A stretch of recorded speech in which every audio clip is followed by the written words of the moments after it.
Mr. Ivar Munch Clausen from AIB. Thank you for having me on this conference. I am, of course, I would have been preferred to be in the Czech Republic and enjoying spring or early summer there, but I'm speaking to you from my kitchen here in Oslo, so that's how it is in these days.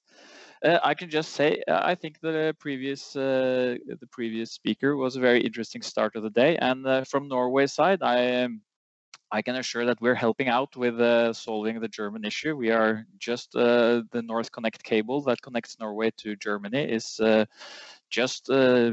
was officially opened by Angela Merkel and the Norwegian Prime Minister 2 weeks ago. So now at least we can help with stabilizing the German system in the time periods where they have too much wind energy.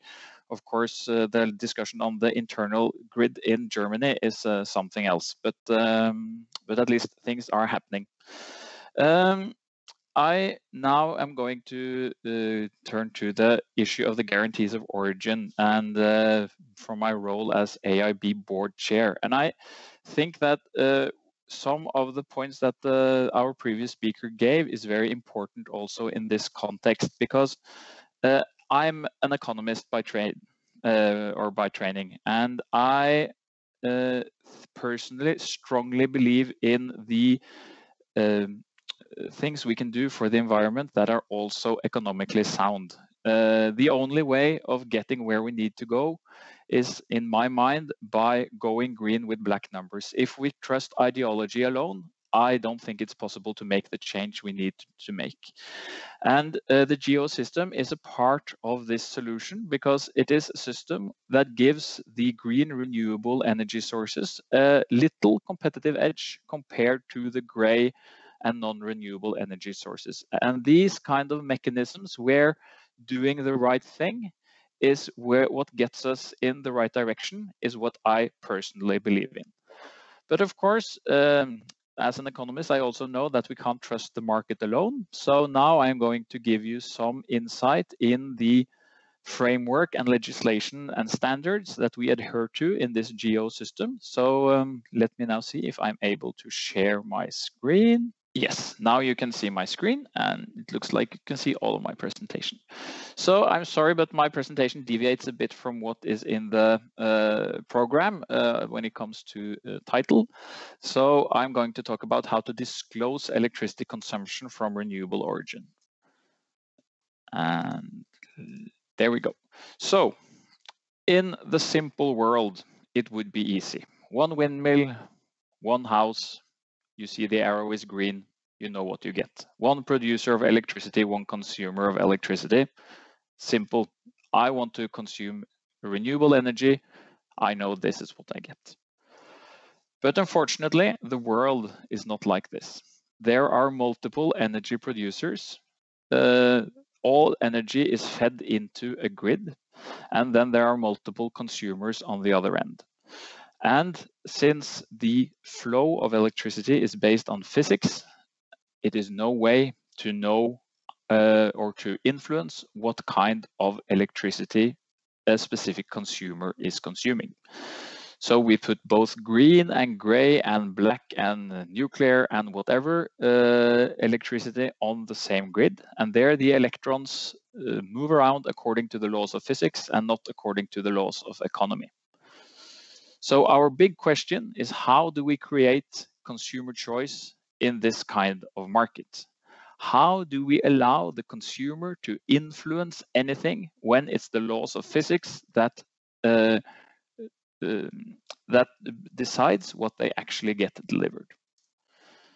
So therefore, we have introduced, and now I see, there we go. There we go, yes. We have introduced a Geo system. Geo, guarantee of origin. It is a completely separated system that is a completely financial, economical system that is completely separated and delinked from the physical delivery of electricity. It works in such a way that a producer of any renewable electricity will be issued a guarantee of origin, which is a transferable and you can trade it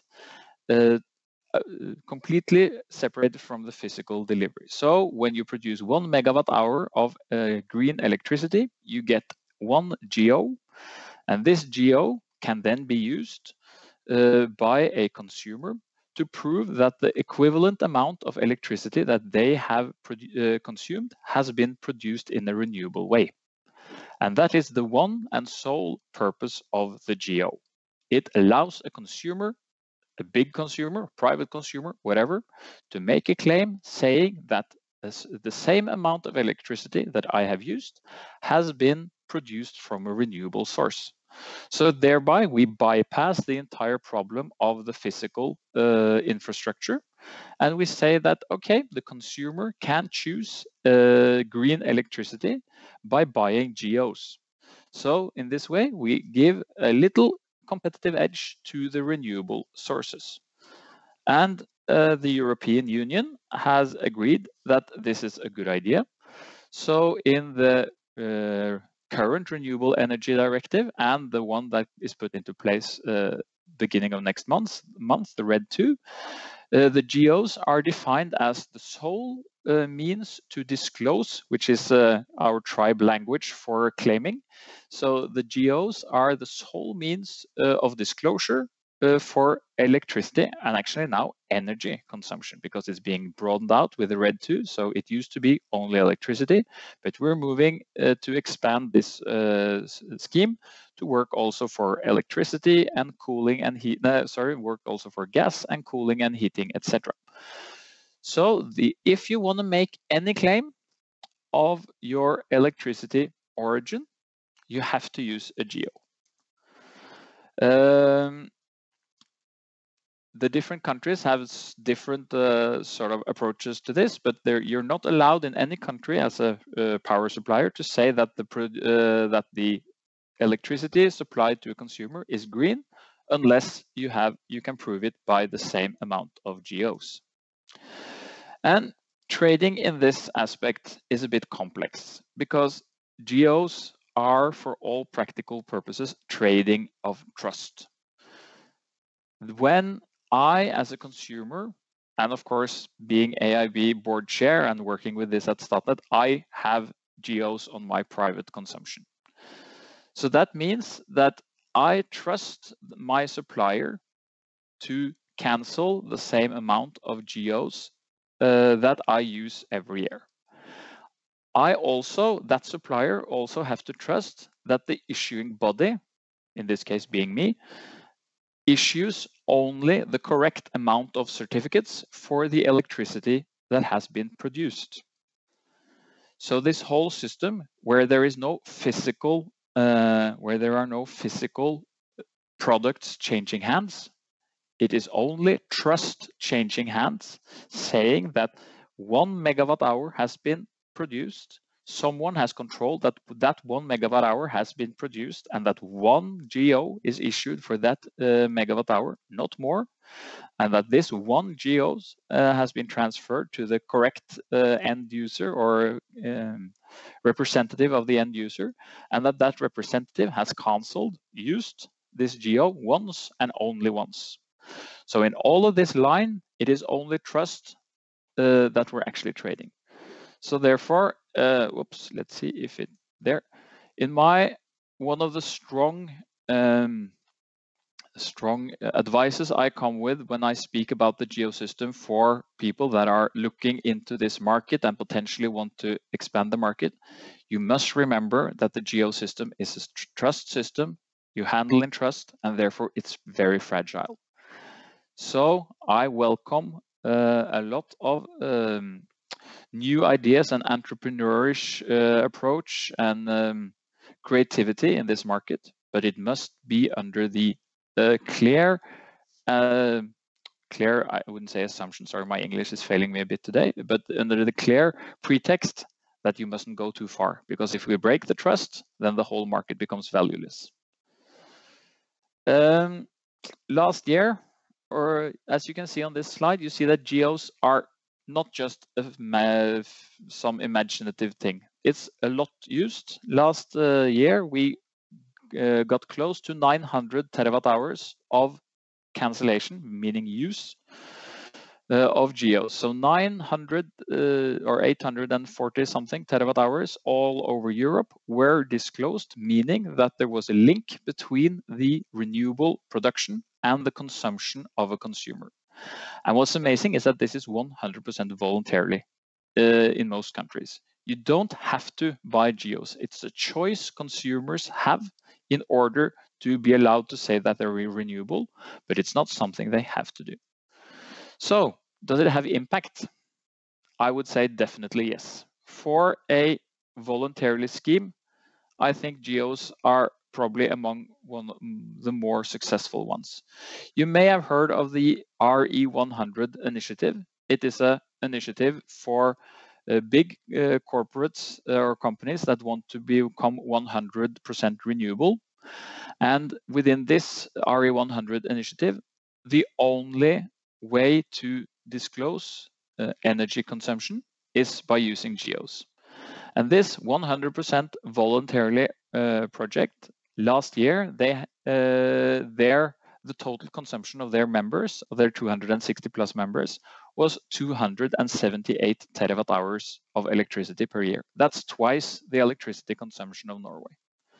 So for this to be a voluntarily scheme, I would say it has quite a big impact. And this foil is 3 months old, so probably the numbers is higher now, but I can't go ahead and update this foil every time I give this speak. So I would say Geos work. So from AIB point of view, what do we do? As I said, we deal in trust. We enable the trade of trust. So in order to do this, we have 3 pillars. We have the EECS rules, and EECS is European Energy Certificate System. And those are more detailed rules that specify how the issuing and trade of Geos is to be done. And why do we need this? Well, we need them because the directives and the common European rules are not detailed enough. So if we didn't have a common standard, the EECS standard, we would have a lot of different implementations in the different countries. We also do member audits. That means to make sure that the AIB members can trust one another that we do this in the correct way. Every 3 years, we are put under a rigorous audit by the AIB, where a professional auditor and one member comes and goes through our system, all the national legislation, all the documentation, etc., etc., etc., to make sure that we do this in line with the standards. And this is how we can all trust one another. And in addition to this, we also run a hub, the AIB hub, which ensures that all transactions of Geos between different countries are done on a unified way and that it's controlled in every step, etc., making sure that when a Italian Geo is sent from Italy to Norway, it is exactly in the same state, nothing has changed along the way, etc., etc., etc. So these are the 3 pillars of the AIB.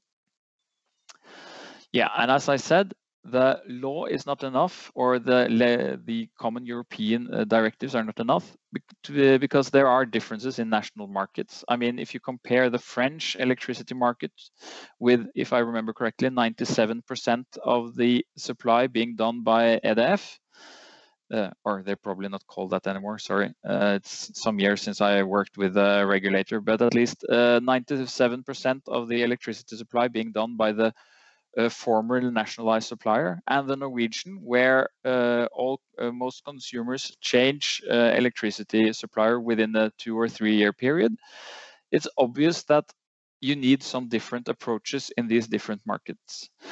So therefore, we have a standard, and we have also what is called domain protocols, which means that every country has written quite a long document that describes how the common standard is implemented and interpreted in that different country.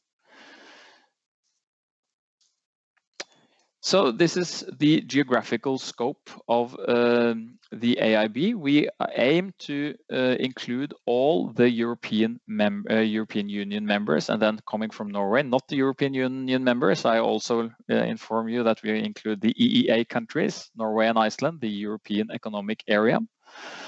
And we are also in dialogue with this European energy, and now I forget the last, the Energy Union, which is not a directly EU thing. And we're in dialogue with REX International, which is an international organization for these kind of geo-alikes, to make sure that we understand one another and we think in roughly the same way across the globe when it comes to how to track energy attributes.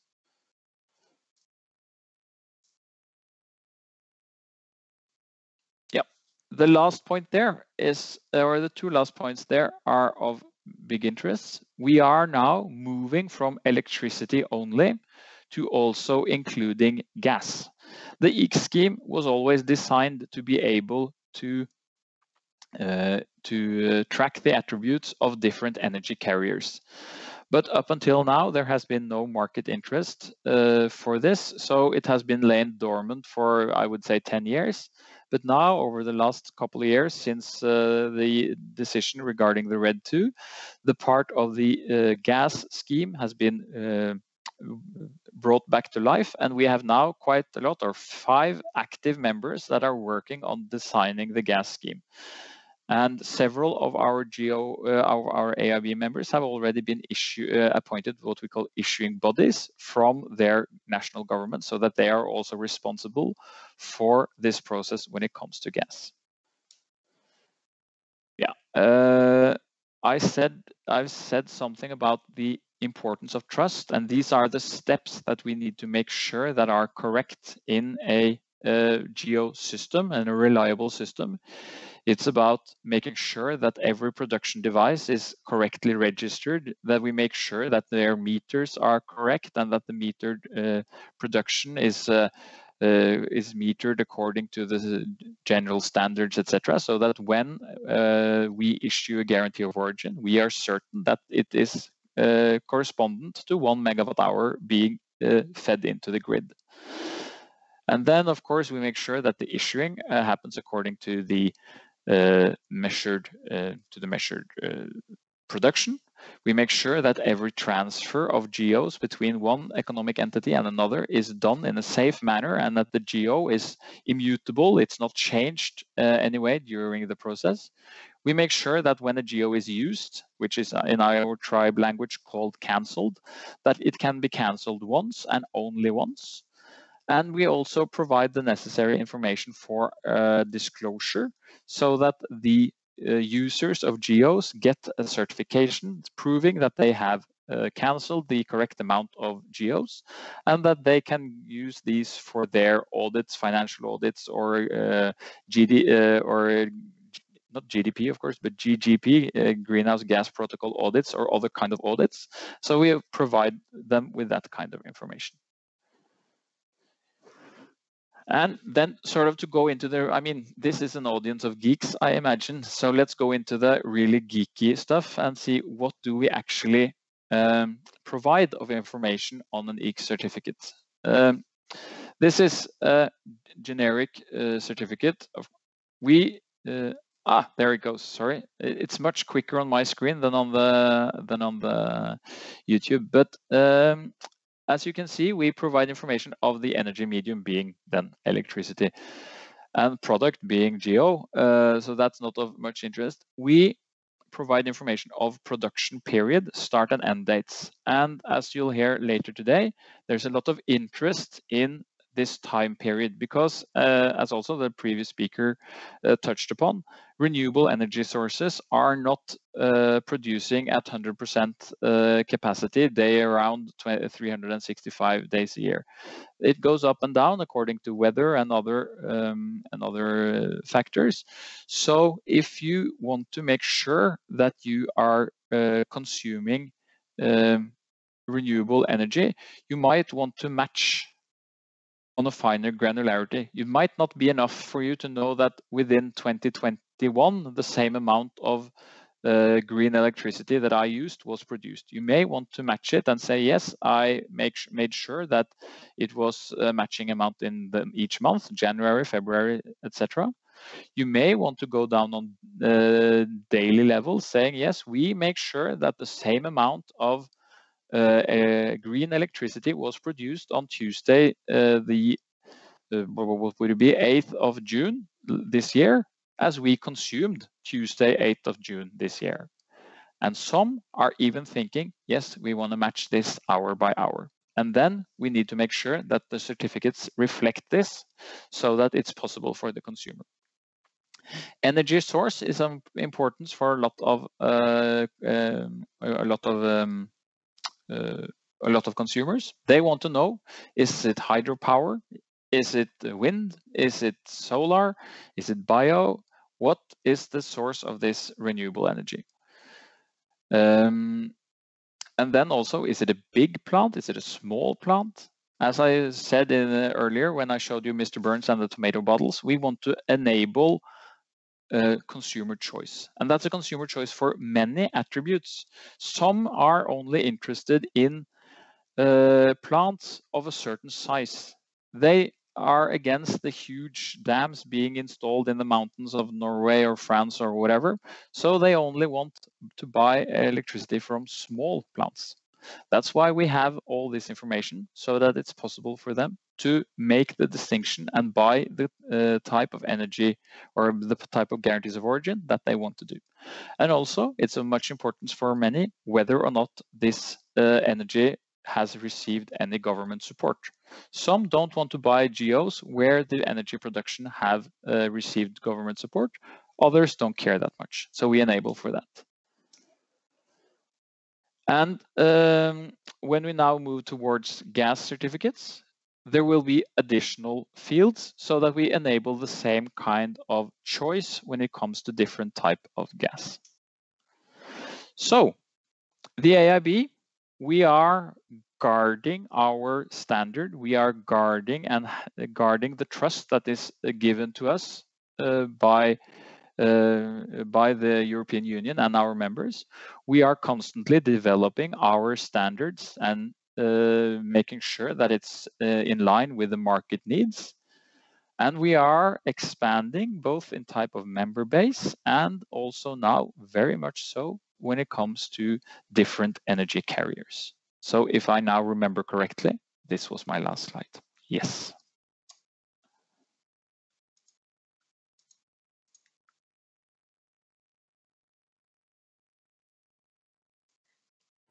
Okay, thank you very much. If you can you hear me? I can hear you. Okay, thank you. Never mind. Thank you very much for your presentation. And so we are ready and we have time for discussion. So I hand it to my colleague again, and he will provide your question. Good morning, Ivar from Prague. It's great to see you. Good morning, Daniel. You too. We have a couple of questions on the stream that I probably like to make them first. So there is one quite detailed question to you. Can you please provide details about Geo's file format and information included in it? I think that the reference to some source would be sufficient, I think, at the moment. Yeah, AIB, but we can, of course, this presentation will be provided to the listeners, and on the AIB website, you will find what is lovingly known as the HubCom, which is our very, very detailed description of the content of every message that goes through the AIB hub, and we have a lot of fact sheets, etc. So on the AIB website, go under facts and eeks, if I remember correctly, and you are able to dive into every detail. Yeah, there is I can assure you that there is a standard and well-described standard that you can study for days. Okay, thanks. So the second question is... And then you can also ask this question to Petter Svoboda, who's on the speaker list later today. He knows these details better than most. Sure. The second question, what do you think of Tesla's Autobiter platform? Can you imagine everyone who has solar panels and battery storage in their home also becoming a decentralized energy producer? I will react first, if I may. We will be talking later in the afternoon about the market design and how the prosumers might become a part of the market. So there will be probably answers and also in more details. But leave some time to you, Ivar, to react. Yeah, of course, AIB does not. We don't have any opinion on this prosumer issue. We are working on a system that allows any producer of electricity to also have a geo issued, and that will mean that given time, people with solar on their roofs and other means of small scale production can have issued some kind of geos. In the Netherlands, they do get geos, I think, down to 1 kilowatt hour, not megawatt hour, as is the European standard, which is, of course, an important step if the very, very small or if the prosumers are to move into this market. But when it comes to the Tesla Powerwall or other storage solutions, it's very important to remember that a lot of the storage is not only about production, but it's about conversion, and it's about buying off the grid when it's cheap and selling to the grid when it's expensive. And that process of converting is, of course, something that we are working on in AIB context, because if you buy electricity from the grid when it's cheap and put it back on the grid when it's expensive, there is no new origin of that energy. It has just been stored, so you are not the producer.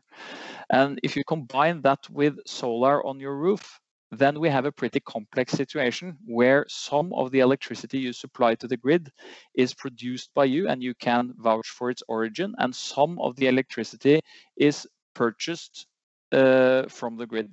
So on personal level, on the sort of household level, I think geos for this is very complex. But on a bigger scale, geos for conversion and storage is definitely something we're working on, because we see that storage and conversion with more renewable sources is definitely coming. So we are trying to expand the system in a way where and now this is not completed, but say you run a conversion facility where you convert hydrogen to electricity, and you can then store it either as hydrogen or electricity, and you put it on the grid.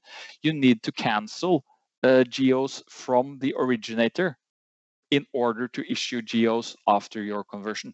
So just as fuel declarations now can go into the mix for some plants, we can consider that geos from the originating energy will go into the mix for issuing geos after the conversion. Yeah. I think the question of these micro producers coming into the Geos schemes and even market, I think that's the question that people are regularly asking.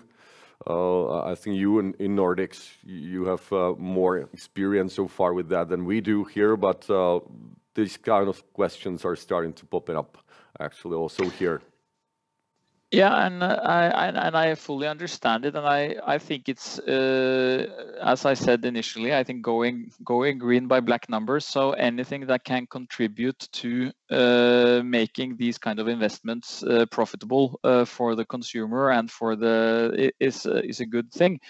But since as I said, we are dealing in trust, it's vital that it's done in such a way that we don't hurt that trust, because the geo system is of no value if you start questioning whether this electricity was actually consumed on site, whether it was actually not new production because it was only a conversion or a storage, etc., etc. So that's why I work in a state company, and I used to work with the regulator. So whenever these very interesting and exciting initiatives show up, I tend to look at laws and regulation and become a bit boring. That's sort of the role that I am in. So that there are some issues here. It's not just saying yes, this will solve everything, because it raises quite a lot of fundamental issues as well. Yeah. I have another, and I will use it as a last question from the audience. So it's probably for an explanation, Ivar, I think, because the question is, what is the average fees for using AIB Hub? I mean, transaction fee for Geos trading and annual subscription. Probably there would be a need to a little bit describe an AIB function, because it seems that there is a mismatch probably in understanding. Yeah, and that's always the issue. How detailed should you go? And maybe there should have been a slide here showing more the structure of the different registries and the AIB hub, because I fully understand where this misconception comes from. The point is that in every AIB member country there is a national registry, and that's where the issuing and cancellation of Geos takes place. So for production that happens in Norway, the Statnett registry next will issue a Geo, and then this Geo can be traded, and for instance for a consumer in Germany. Then it is transferred via the AIB hub to the German registry UBA, and that is where it is placed in the account of the user or the representative of the user, and it's cancelled there. So like a physical commodity, it is moved to the place of consumption, but it's of course only done virtually. So for the traders, the AIB hub is not something that they have a relationship with. The AIB hub is just like the cloud when you use Microsoft 365 or whatever. It's what just works in the background, and you don't need to meddle with it at all. What you're interested in is the interface and the use of the different registries. So as a trader, you work in the next registry, or you work in the UBA in Germany, or the or the different Grexel registries around Europe, or whatever. You work in the registries, and then the AIB hub is just the means of transporting these certificates between the registries, and therefore also the cost of the hub is not of significance for the traders, because they don't see the transaction costs in the hub at all. I can tell you, and this is full public information, there are no direct transaction fees of the hub. The hub is financed by the AIB membership fees, and that's decided on different levels of activity. So the smaller members, those that trade up to 5 terawatt hours, they pay a certain sum, and then this sum increases with how much activity you have. And then the different registries have different fee levels, where the common setup is that there is an annual fee to be a member, and then there are different types of transaction fees. All of these fees are also public information, and you can find it also on the AIB website. There is I wouldn't say nice, but that's because it's very possible to get all that information in a nice spreadsheet. But there is a spreadsheet available where you can figure out all the fees for the different AIB members. Yeah, I hope that was a exhaustive answers actually to the question. When you were talking about the AIB hub, I think we have last 1.5 minutes. You were also talking about sort of an increase of data, because there will be a different energy carriers. There will be probably a different schemes for guarantees of origins. You also mentioned the gas. So what do you think that is ahead of AIB actually in this? What is the challenge for AIB now, an AIB hub tool to accommodate all these coming changes? I would say that there are quite a lot of challenges ahead. It's an interesting time to work in this field, because the market has historically been, I would say, sort of a pretty docile, cool market, where things take some time, and the transaction may take a day or two, and yeah, it's not it has never been like, you know, a quick financial market. But as we see, both on electricity and on these other energy carriers, things are expanding. We see that the market is becoming more and more professional, and more and closer to normal financial markets, which of course will change the requirements for the AIB hub, because that hub needs to run in pace with its users. And there are several things ahead, as you say, both different new schemes. I don't foresee the gas trading volumes initially to be high enough to actually influence the capacity of the hub. I think what we see in electricity and finer time granularity and more trades with much more specific requirements from the end user, I think those drivers alone are the ones that will influence the hub development and the capacity needed in the hub. And for those of you who are very interested, of course, there has been this project called the FastGo, which has been an EU project that has sort of looked into the future of the potential future of the Geos systems. And there's a good report there. I don't remember the number, but there's a good report there on IT infrastructure and requirements for this IT infrastructure. And you can see there are also some proposals to expand the role of the hub. None of this has been decided, but I would say that regardless of these decisions, significant changes will need to be done to the AIB hub to make sure that it can cope with the levels of transactions that we foresee in the near future. This is not the far future, this is the near future. So yeah, we are talking about several times higher number of transactions and volumes than what we have today, and the AIB hub will need to stay on top of that and need to be able to run at the same pace of the users. Yep, thank you. I think this could be applied actually in these days to quite a lot of areas in IT. More data, faster data, I think it's everywhere. Thank you very much, Ivar. Thank you very much. Thank you for having me, and hopefully physically next time. Yeah, I hope too.